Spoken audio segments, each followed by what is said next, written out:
எல்லாருக்கும் வணக்கம். என்ன மாமா சௌக்கியமா?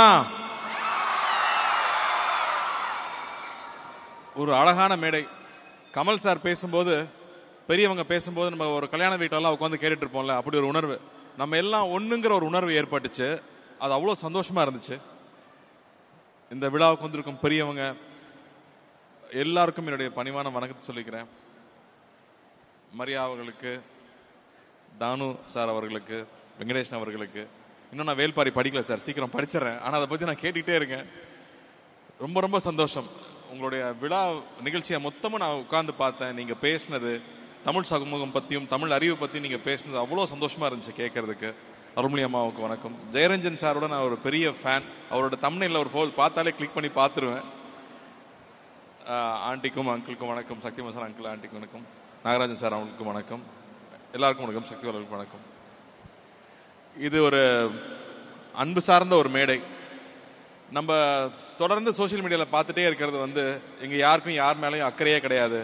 எல்லாருக்கும் எல்லார் மேலேயுமே ஒரு பொறாமை.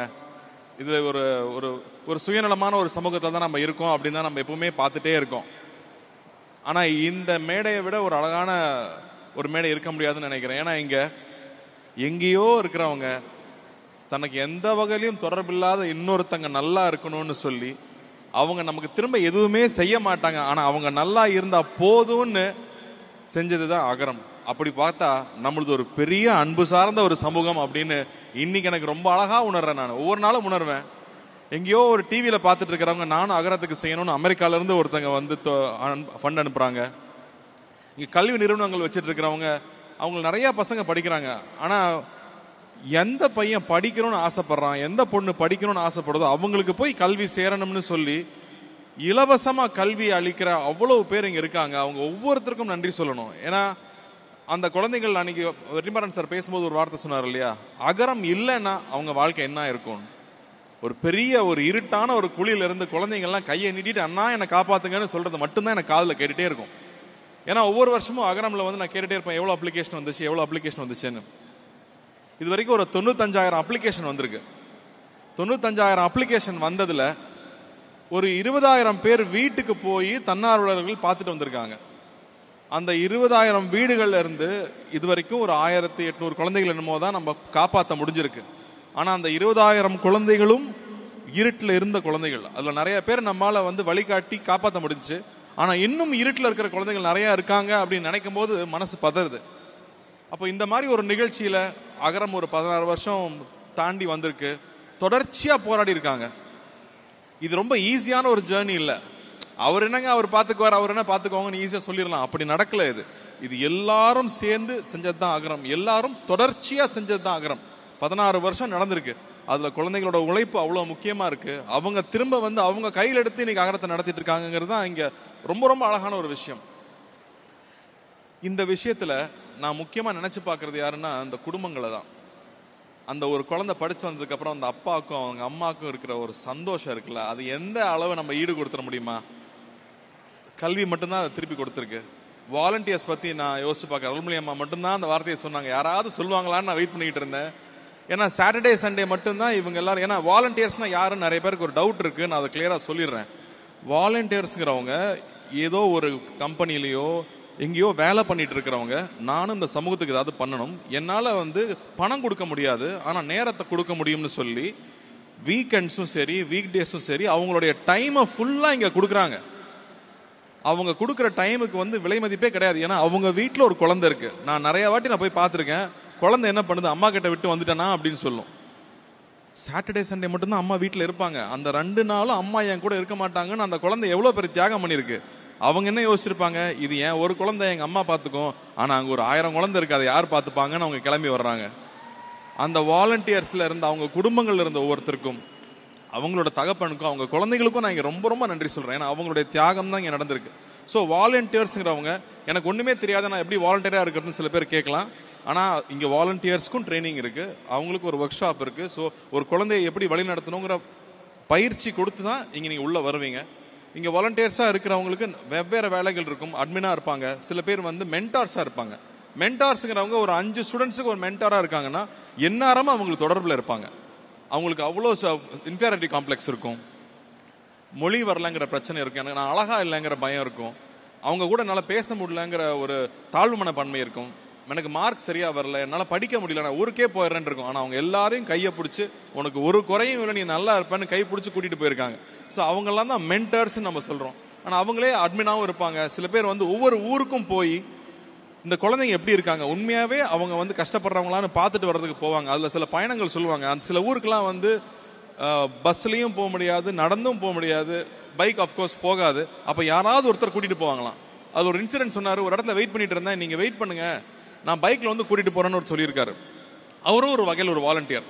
ஒரு half an hour அவர் வரவே இல்லை. என்னங்க வரவே இல்லை, டைமுக்கு வரேன்னு சொன்னீங்க, இருட்டிடுச்சுன்னா அப்புறம் யானை எல்லாம் வந்துடும் சொல்லியிருக்காரு.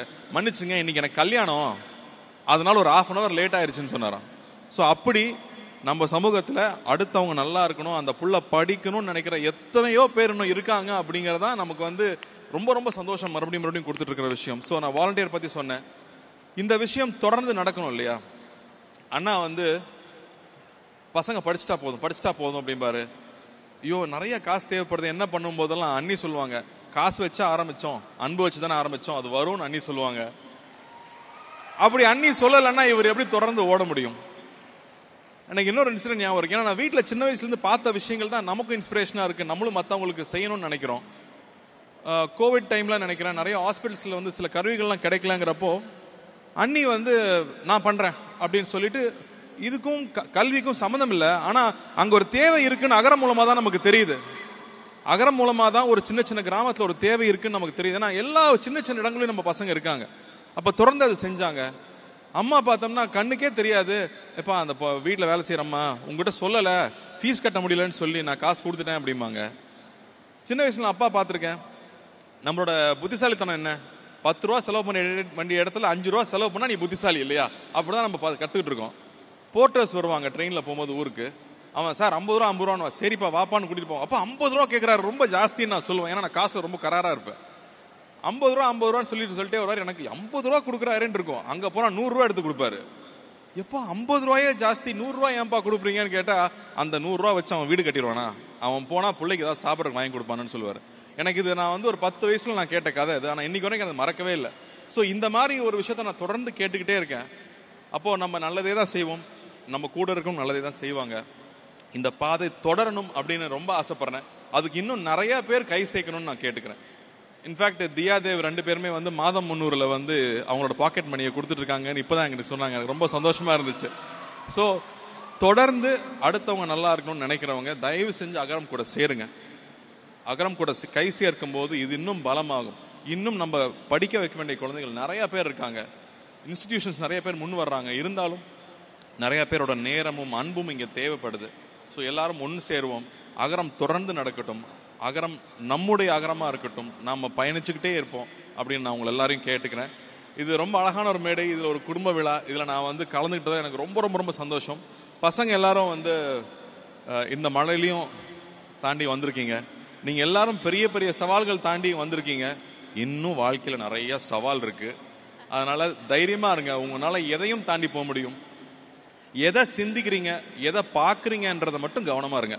ஏன்னா நீங்க எதை சிந்திக்கிறீங்க, எதை பாக்குறீங்கன்றது, தினமும் நீங்க எதை சிந்திக்கிறீங்க பாக்குறீங்கன்றதான் உங்களுக்கு எதிர்காலமா இருக்க போகுது. நீங்க இன்னைக்கு இருக்கிற இடம் இதுக்கு முன்னாடி நீங்க ஆசைப்பட்ட இடமா இருக்கலாம்.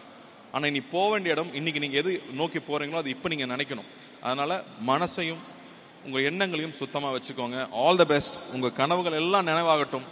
நீங்க எல்லாரும் மிகப்பெரிய ஆளா வருவீங்க. எந்த பக்கம் போனாலும் ஒரு அகரம் ஸ்டூடெண்ட் இருப்பாங்கன்னு எனக்கு நம்பிக்கை இருக்கு. இங்க வந்து இந்த விழாவை சிறப்பிச்ச எல்லாருக்கும் ரொம்ப நன்றி. விஜய் டிவிக்கு ரொம்ப நன்றி. DD thank you. டிடி நான் இப்போ வந்து ஓட் ஆஃப் தேங்க்ஸ் மாதிரி மாறிட்டு இருக்கு, இருந்தாலும் மிக்க நன்றி. Thank you. Thank you sir, thank you so much.